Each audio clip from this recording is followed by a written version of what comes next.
నిజం 4 అడుగులేసేలోపు అబద్ధం 6 అడుగులు చుట్టొస్తుంది.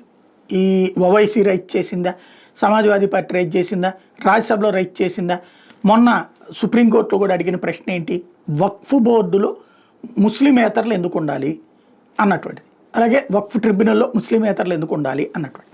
ఎందుకు ఉండాలి అంటే మిగతా మతాలకు సంబంధించి అది ఉండదు, కరెక్ట్. ట్రస్ట్లు అయితే నో ప్రాబ్లం, గుడి ట్రస్ట్లో గుడోళ్లే ఉండాలి, హిందువులే ఉండాలి.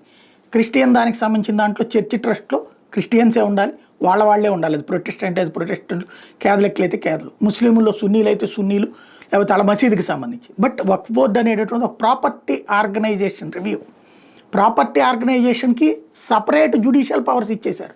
వాళ్ళు ఏ భూమి వాళ్ళదంటే దానికి అనుగుణంగా నోటిఫై చేసేయాలి. అలా చేసేటప్పుడు అది తప్పు అని చెప్పాలంటే ఇంకో మతం వాళ్ళు ఉండాలి కదా, అది గుడాస్తి మందెట్ట అవుతుందయా అని అడిగేవాడు ఉండాలి కదా, డిబేట్ ఉండాలి కదా. ఇప్పుడు న్యాయ వ్యవస్థలో జడ్జీలు అందరూ ఒకే మతం వాళ్ళు ఉండి వేరే మతానికి సంబంధించినటువంటిది తీర్పిస్తానంటే ఎట్టా కుదురుతుంది. ఇప్పుడు మొన్న అక్కడ ఎందుకు త్రిబుల్ తలాక్ అప్పుడు అందులో ముస్లిం జడ్జిని కూడా పెట్టారుగా, హిందూ జడ్జీలు ఉన్నారుగా, అంటే 2 వర్గాలు పెట్టారు కదా, అట్లాంటిదే కదా ఇది, అది కదా ఆలోచించాల్సిందే.